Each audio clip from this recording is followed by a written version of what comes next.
तर बुलेटिनच्या सुरुवातीला बातमी मावळ तालुक्यातल्या सांगवडे इथून येतेय। पुलावरून उडी घेऊन पोहण्याच्या हट्टापायी एक तरुण नदीत बुडालेला आहे। सांगवडेतल्या पवना नदीपात्रामध्ये आज सकाळी ही दुर्घटना घडलेली आहे। हा संपूर्ण प्रकार आहे तो मोबाईल कॅमेऱ्यात देखील कैद झालाय। ही दृश्य आपण आता बघणार आहोत मोबाईल कॅमेऱ्यातली। हा तरुण जेव्हा पुलावरून नदीपात्रात उडी घेत होता त्यावेळेस त्याने उडी घेतली देखील, मात्र त्यानंतर तो बुडालाय आणि तेव्हापासून हा तरुण बेपत्ता आहे।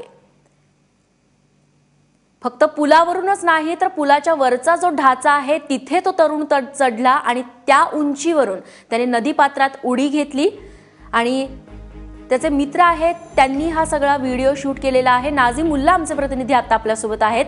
नाझीम, या तरुणाचं नाव कळू शकलेलं आहे का आणि शोध कार्य अजूनही सुरू आहे की रात्रीमुळे थांबलंय? काही तांत्रिक अडचणींमुळे नाझीम यांच्याशी संपर्क होऊ शकत नाहीये, मात्र हा व्हिडिओ आपण बघतोय।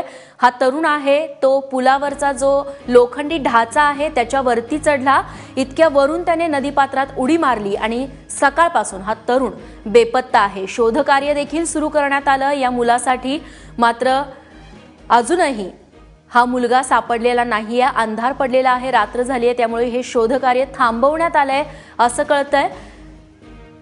नाझीम मुल्ला आमचे प्रतिनिधी पुन्हा एकदा आपल्या सोबत आहेत। नाझीम, या तरुणाचं नाव कळू शकलंय का आणि शोध कार्य कुठवर आलंय? रेश्मा, मुद्दतशीर खान असं या तरुणाचं नाव असल्याचं या ठिकाणी समजतं आहे।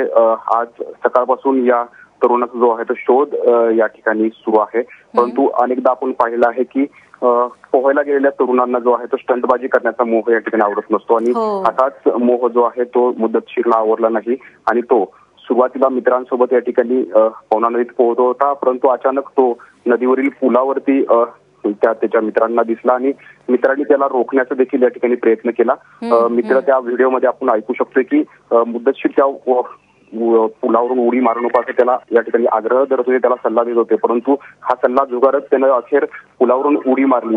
ही उडी जरी यशस्वी झाली असली तरी मध्यभागी ही उडी मारण्यात आली होती, तिथून तो नदी किनारी येत होता, परंतु अतिशय अंतर अधिक होतं त्यामुळे त्याला मध्येच दम लागला आणि तो त्यामध्ये बुडाला आणि बुडाल्यानंतर अद्यापही तो या ठिकाणी सापडलेला नाहीये। पिंपरी चिंचवड महानगरपालिकेचं अग्निशमन दल आणि रेस्क्यू टीम जी आहे ती त्यांना पाचारण करण्यात आलं होतं। त्यांचा शोध या ठिकाणी रात्री अतिशय 7 वाजेपर्यंत या ठिकाणी सुरू होता, परंतु अंधार झाल्यानं ती शोध मोहीम थांबवण्यात आलेली आहे। परंतु पुन्हा एकदा उद्या सकाळी ही शोध मोहीम सुरू केली जाणार आहे, परंतु आपण पाहतोय की गेल्या काही दिवसांपासून अनेकदा तरुण जे आहेत ते नदीमध्ये उतरतायत, धरणामध्ये उतरतायत आणि त्यांचा अशा पद्धतीनं मृत्यू या ठिकाणी होताना दिसतोय।